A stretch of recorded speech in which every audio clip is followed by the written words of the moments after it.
قدمت على عمر رضي الله عنه بالشام فسألني عن الناس فقال لعل الرجل يدخل المسجد كالبعير النابل فإن رأى مجلس قومه ورأى من يعرفهم جلس إليهم قلت لا ولكنها مجالس شتى يجلسون فيتعلمون الخير ويذكرونه قال لن تزالوا بخير ما كنتم كذلك كذا في الكنز.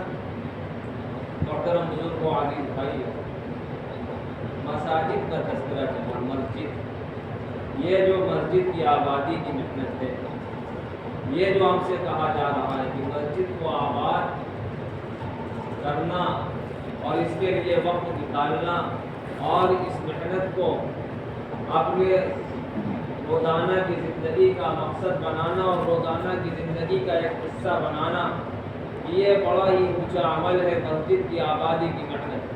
رسول اللہ صلی اللہ علیہ وسلم کے زمانے میں اس کے تذکرے ملتے ہیں، اور آپ صلی اللہ علیہ وسلم اور بعد میں خلفائے راشدین رضی اللہ عنہم اجمعین کی زندگی میں ہمیں نظر آتا ہے اور ان کے زمانے میں نظر آتا ہے کہ کیسے مسجدوں کا تعلق تھا اور کیسے مسجدیں آباد.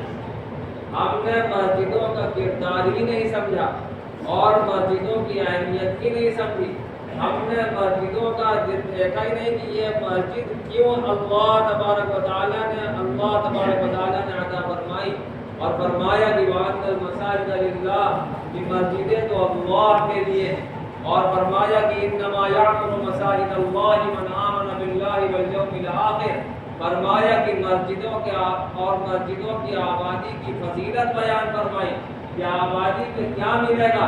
فرمایا فَعَسَىٰ أُولَٰئِكَ أَن يَكُونُوا مِنَ الْمُهْتَدِينَ، کہ مسجد کو آباد کرنا ایمان کی علامت ہے، خوف خدا کی علامت ہے اور ہدایت کی علامت ہے کہ اللہ تبارک و تعالی ہدایت سے نوازے گا. مسجدوں کو آباد کرنے پر بڑے سے بڑے فتنے اس کے قدم کو ہلا نہ سکیں گے اور بڑی سے بڑی گمراہی اس کو چھو نہ سکے گی.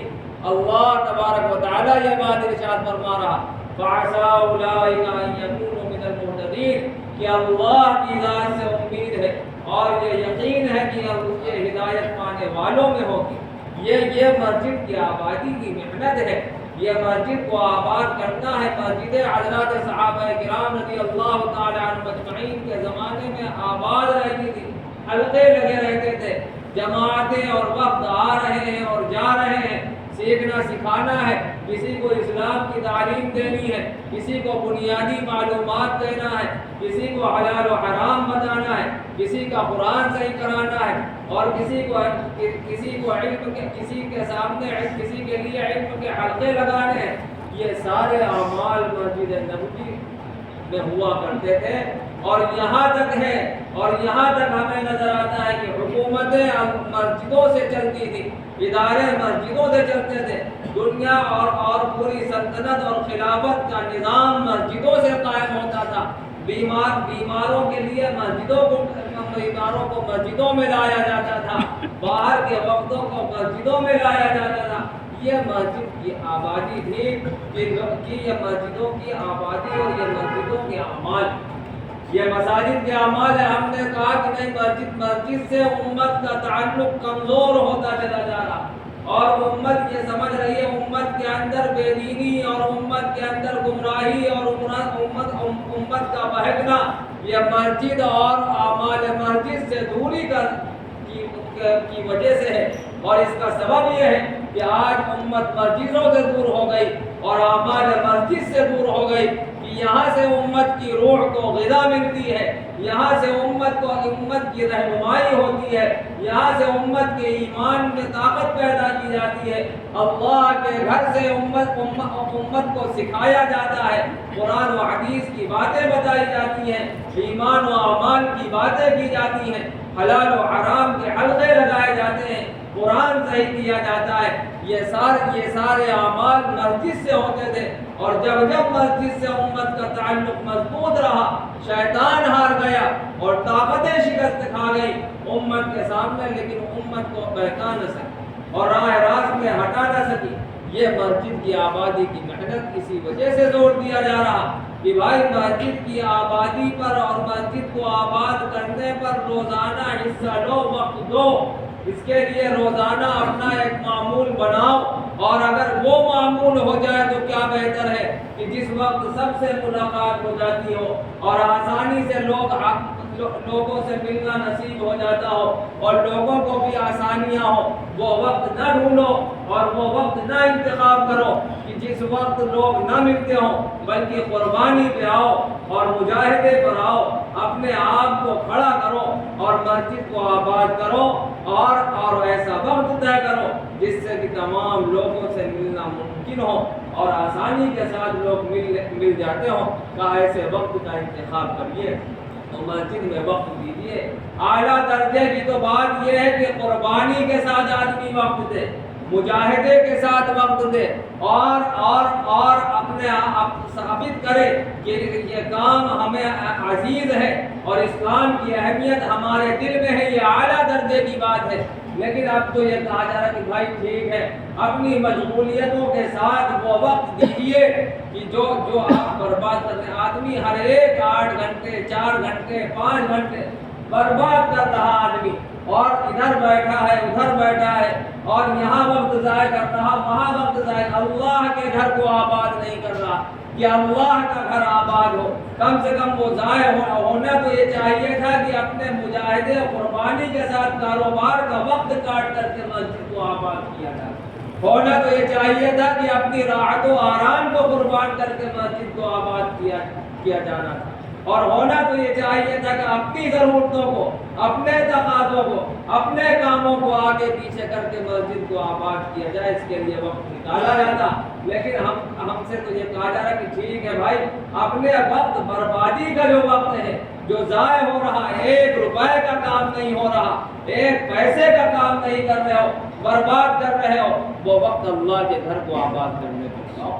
جس کے پاس وقت نہیں ہے، کون ہے کہ اس کے پاس 4 گھنٹے جو برباد نہ کرتا ہو اور 5 گھنٹے برباد نہ کرتا ہو؟ لیکن اہمیت کی بات ہوتی ہے، آدمی ہوٹل کی اہمیت ہے، گلی کوچوں میں بیٹھنے کی اہمیت ہے، دوستی یاری کی اہمیت ہے، اللہ کے گھر کو اور اس محنت کی اہمیت نہیں ہے۔ محنت کی اہمیت ہوتی، یہ تو بات ہو رہی تھی، اب کیا بات بتائی جائے، یہ بات ہو رہی تھی کہ اللہ قرآن کریم کی وہ آیت ہے، اللہ تبارک و تعالیٰ نے یہ بات ارشاد فرمائی، اب بات نکلی تو ان الذین آمنوا وعملوا الصالحات سيجعل لهم الرحمن ودا، یہ بات چل رہی تھی کہ اللہ تعالیٰ قرآن کریم کے اندر یہ بات ارشاد فرماتا ہے، اور کیا بات ارشاد فرماتا ہے؟ یہ بیان فرماتا ہے کہ جو ایمان لائے اور جنہوں نے نیک اعمال کیے وہ ان کو کیا ملے گا؟ اللہ فرماتا ہے کہ عن قریب اللہ تعالیٰ ان کے لیے مخلوق کے دل میں محبت پیدا کرتے ہیں۔ اب اس سے اونچی کیا بات ہو سکتی ہے؟ اس سے اونچی کیا عزت ہو سکتی ہے، اور اس سے اونچا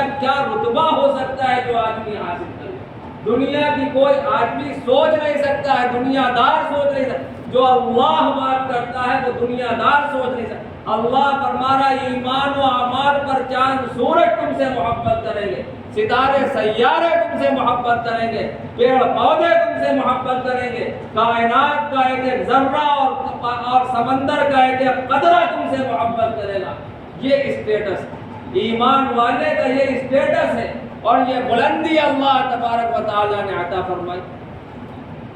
مسئلہ یہ ہے، مسئلہ یہ نہیں ہے، مسئلہ یہ ہے کہ اللہ تعالیٰ نے ہمارا اتنا اونچا اسٹیٹس کیا، اتنی بلندی عطا فرمائی، اب یہ گلی کوچے میں چبوترے پہ نکڑوں پر یہاں بیٹھے ہیں وہاں بیٹھے ہیں، یہ ہماری حیثیت ہے۔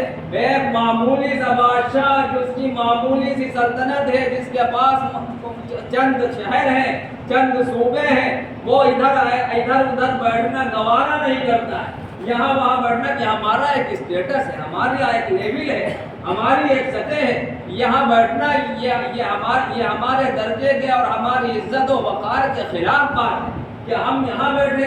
ایک معمولی سا بادشاہ اور ایک معمولی سی دنیا کی حکومت کا مالک وہ یہ کہہ رہا کہ ہم یہاں نہیں بیٹھیں گے، اور یہ ہماری شان کے خلاف ہے۔ اور اللہ تعالیٰ فرما رہا کہ ایمان والے کی وہ بلندی کہ کائنات کا ہر ذرہ اس سے محبت کر رہا، اور پیڑ پودے اس سے محبت کر رہے ہیں. انسان کیا ہے؟ تمام مخلوق جس سے محبت کرے اس نے اپنا اسٹیٹس اور اپنا وقار اتنا گھٹایا کہ ہم تو کہیں نالی کنارے ہی بیٹھنے کو تیار ہیں. ہم تو راہ چلتے ہی بیٹھنے کو تیار ہیں. ہم تو ہوٹلوں میں بیٹھنے کو تیار ہیں. دیکھیے ضرورت الگ ہے اور کام کے تقاضے الگ ہیں. وقت گزاری الگ ہے. اپنے آپ کو گرانا الگ ہے. اپنے لیول کو گھٹانا الگ ہے. اپنی سطح پر ہماری ایک سطح ہے. ہم تو یا تو گھر میں دکھیں گے یا مسجد میں دکھیں گے یا ہم اپنے کام میں دکھیں گے اور ہماری کہیں سطح نہیں ہے. ہماری لیول کا کوئی لیول کی کوئی جگہ نہیں ہے جہاں ہم بیٹھ سکیں. اللہ تبارک و تعالیٰ یہ بات ارشاد فرما ہم اپنا لیول گرا رہے ہیں, ہم اپنی سطح گرا رہے ہیں. تو یہ ہم و آپ جب اپنے کو گرانے پہ آئے ہیں, جب یہ امت گرانے پہ آئی ہے تو کون اس کو اٹھا سکتا ہے؟ اللہ بھی اپنے بارے میں فرماتا ہے ان اللہ لا یغیر ما بقوم حتی یغیروا ما بانفسہم. اللہ بھی اس کو نہیں اٹھاتا ہے جو خود نہ اٹھنا چاہے, اور جو خود گرانا چاہے اللہ بھی اس کو گرنے سے نہیں روکتا ہے, گرنے دیتا ہے کہ گراؤ اپنے آپ. یہ ہے اللہ کا نظام.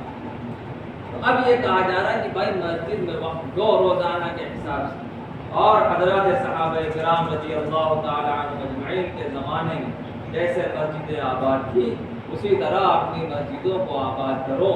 اور تقاضا تو یہ ہے کہ 24 گھنٹے مسجد آباد ہو, اور شروعات تو ہمیں تو 5 نمازوں سے کرنی ہے. 1 نماز سے 2 نماز پہ 2 سے 3 3 4 اور اسی طرح پڑھتے جانا ہے. دیکھیے مسجد آباد ہونی چاہیے. یہاں بھاگے جا رہے ہیں, وہاں بھاگے جا رہے ہیں, یہاں مقام پہ وقت نہیں دے رہے. بھائی پہلے تو ہمیں اپنی بنیاد مضبوط کرنی ہے, ہمارا ٹھیہ مضبوط نہیں ہے اور ہم بھاگے بھاگے پھر رہے ہیں. یہ نہیں کہا جا رہا, یہ کہا جا رہا کہ بھائی اعمال کے ساتھ نصاب کے ساتھ اب تقاضوں پہ چلنا ہے, اور اعمال دعوت کو اپنا اوڑھنا بچھونا بنانا ہے کہ یہ مسجد کی آبادی کی محنت ہے. اسی سے ہی ہمارے محلے میں کام کھڑا ہوگا اور اسی سے ہی ہمیں افراد ملیں گے اور عملہ ملے گا, کام کرنے والے ساتھی ملیں گے اور تقاضوں پہ چلنے والے افراد ملیں گے. اسی مسجد کی آبادی سے ہی ہمارے افراد بڑھیں گے, ہمارے کام کا پھیلاؤ ہوگا. اس کے لیے روزانہ کے اعتبار سے ہمیں محنت اپنے لیے لازم کر لیں کہ ہمیں ہر حال میں اپنی مسجد کو وقت دیں. ایک مسجد طے کرے, دکان پہ ہے مکان پہ ہے, یہ اس فتنے میں نہ ہے کہ وہاں والے یہ سمجھ رہے ہیں کہ وہاں ہے, وہاں والے یہ سمجھ رہے ہیں وہاں ہے. ہم اپنے ساتھ دعویٰ کر رہے ہیں. سب سے بڑا پہلے اپنے کو ہم طے کریں اور آمادہ کریں کہ ایک مسجد ہمیں چننا ہے کہ ہمیں گھر پہ وقت دینا ہے کہ دکان پہ دینا ہے کہ آفس پہ دینا ہے, اور پھر وہاں پر ہمیں اپنی قربانی کے ساتھ پہنچنا ہے. یہ ہے اصل. یہ نہیں کہ وہاں والے یہ سمجھ رہے ہیں کہ وہاں ہے, وہاں جو ہے وہ سمجھ رہے ہیں کہ وہاں. حضرت علی دیکھیے واقعہ سنیں. حضرت علی رضی اللہ تعالی عنہ نے ایک مرتبہ مسجد میں بہت ہنگامہ سنا کہ ہنگامہ ہو رہا, بڑا شور ہو رہا. لوگ قرآن پڑھ رہے تھے اور پڑھا رہے تھے, سیکھ رہے تھے اور سکھا رہے تھے. تو فرمایا کہ مبارک ہو ان لوگوں کے لیے کہ یہ اللہ کے رسول صلی اللہ علیہ وسلم کو محبوب ترین ہے. یہ لوگ بھی اللہ کے رسول صلی اللہ علیہ وسلم کو بے انتہا پسند ہے کہ آپ صلی اللہ علیہ وسلم کو مسجد کو آباد کرنا اور مسجد میں پڑھنا پڑھانا سیکھنا سکھانا یہ بڑا محبوب تھا. تو اس لیے یہ سیکھنے سکھانے والے بھی اللہ کے رسول صلی اللہ علیہ وسلم کو بڑے محبوب ہیں. حضرت علی رضی اللہ تعالیٰ نے ایک مرتبہ مسجد میں تھے. کہتے ہیں راوی کے کوفہ کے اندر مسجد تھی, وہاں تھے. سنا کہ بہت زور سے ہنگامہ ہوا تو پوچھا, فرمایا کہ یہ کیا ہے, یہ کیسا ہنگامہ ہے, یہ کون لوگ ہیں؟ تو بتانے والے نے بتایا کہ قرآن پڑھ رہے ہیں یا قرآن سیکھ رہے ہیں. کہا اچھا یہ لوگ ہیں؟ کہا یہ تو اللہ کے رسول صلی اللہ علیہ وسلم کے بے انتہا محبوب و پسندیدہ لوگ. حضرت عمر رضی اللہ تعالیٰ عنہ کے بارے میں آتا ہے, راوی ابن معاویہ کندی کہتے ہیں کہ میں شام کے اندر حضرت عمر رضی اللہ تعالیٰ عنہ کے پاس آیا. مجھ سے پوچھا کہ لوگوں کے کیا حال ہے, کیا معاملہ ہے, اور پھر یہ بھی فرمایا کہ لوگ تو مسجد میں رکتے نہ ہوں گے, نماز پڑھتے ہوں گے, بھاگ لیتے ہوں گے, جیسے لگتا ہے جیسے پھرتے ہوئے گھوم. بدکے ہوئے اونٹ جیسے اسے قرار نہیں ہے ایک پل میں یہاں کھٹ سے وہاں، تو کہا ایسے ہی لوگوں کا حال ہوگا مسجد کو لے کر کے کہ جیسے بدکے ہوئے اونٹ ہوتے ہیں ویسے ہی نماز پڑھو بھاگے، نماز پڑھو اور بھاگے۔ کہیں اگر دیکھ لیا کہ کوئی پہچاننے والا کوئی مجلس میں بیٹھا ہے تو بیٹھتے ہوں گے اور ورنہ لوگ چلے جاتے ہوں گے۔ کوئی اگر جان پہچان کا مل گیا تو 4 لوگ بیٹھے ہیں، کوئی بات چل رہی تو بیٹھ جاتے ہیں۔ تو راوی کہتے ہیں کہ میں نے کہا کہ نہیں ایسی بات نہیں ہے امیر المومنین، ایسی بات نہیں ہے، ہمارے یہاں مجلسوں میں تو مختلف مسجدوں میں مختلف محلے لگتے ہیں، اس میں خیر کے بھی دھاکے لگتے ہیں، نیک کام بھی بتائے جاتے ہیں، اچھی اچھی باتیں بھی بتائی جاتی ہیں۔ غرض یہ کہ خیر کا جو بھی تصور ہو سکتا تھا وہ سارے حلقے لگتے ہیں، مذاکرے ہوتے ہیں، لوگوں کو سکھایا جاتا ہے، لوگوں کو بتایا جاتا ہے۔ حضرت عمر رضی اللہ تعالی عنہ نے فرمایا کہ جب تک ایسے رہو گے، خیر پر رہو گے، بہتری پہ رہو گے، فضیلت پر رہو گے، امت کو یہ بتا دیا کہ یہ امت جب تک ایسے رہے گی کہ مسجد کو آباد کرنا اس کو اپنا سیوا بنائے گی، اپنی جان بنائے گی، مسجد کو آباد کرنا اپنی ذمہ داری اور اپنا کام سمجھے گی، فرمایا تب تک یہ امت خیر پر رہے گی، بہتری پر رہے گی، یہ تباہی کی طرف نہیں جائے گی، بربادی کی طرف۔ اللہ تعالیٰ ہم سب کو توفیق عطا فرمائے۔